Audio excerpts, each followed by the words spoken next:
Sir सबसे बड़ी समस्या है कि सेशन बहुत लेट चल रहा है।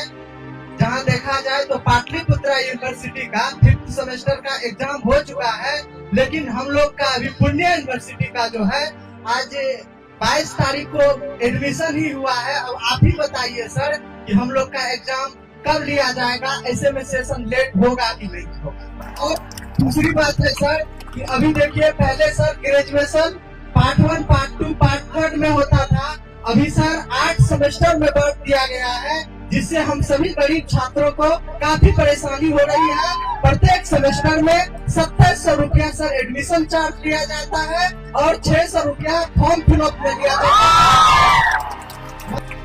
इसके बावजूद सर प्रत्येक 6-6 महीना पे जो फॉर्म फिलअप होता है उसमें 600 रुपया जो है वो नॉन प्रैक्टिकल का लिया जाता है और 1200 रुपया प्रैक्टिकल का लिया जाता है। अब आप भी जरा सर अनुमान लगाइए इससे 6 महीने पे जी जी जी 1200 प्रैक्टिकल वाला का लिया जाता है फॉर्म फिलअप का जी, और उसके बाद 600 विदाउट प्रैक्टिकल वाला का लिया जाता है।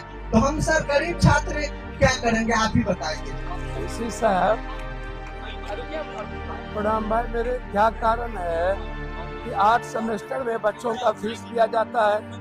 बच्चों के संवाद में उनका कहना है कि 6 महीने पर 1200-1500 रुपया हमको प्रैक्टिकल में लिया जाता है और 2700 रुपया पर सेमेस्टर लिया जाता है।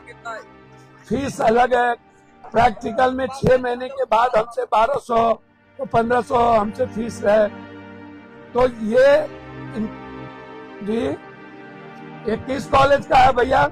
ये सर पूरे पूर्णिया यूनिवर्सिटी में लागू है। मैं फॉर्मिस कॉलेज का छात्र। ये फॉर्मिस के छात्र भी सामने में है, बगल के बच्चे भी हैं। पूर्णिया यूनिवर्सिटी में पहले 3 सेमेस्टर था, 3rd ईयर था, 1st, 2nd, 3rd, और उस वक्त इसको सहूलियत थी। दूसरी चीज, प्रैक्टिकल में गलत तरीके से 6 महीने पर ही इनसे लिया जाता है। तो इस मामले को कल ही आप रिव्यू करिए और भाई मेरे इस मामले को 8 सेमेस्टर से खत्म करिए। जी जी जी मैंने राजभवन, एक राजभवन की बात कर रहे हैं ना, उसका राजभवन का ऑर्डर आया है ना आपके पास, हमको ऑर्डर भेजिए। दूसरा प्रैक्टिकल में, दूसरा 6 महीने पर प्रैक्टिकल में फीस क्यों? 2 तारीख को खुलने के बाद हम आपके साथ बैठना चाहेंगे 5 बच्चों को लेकर के।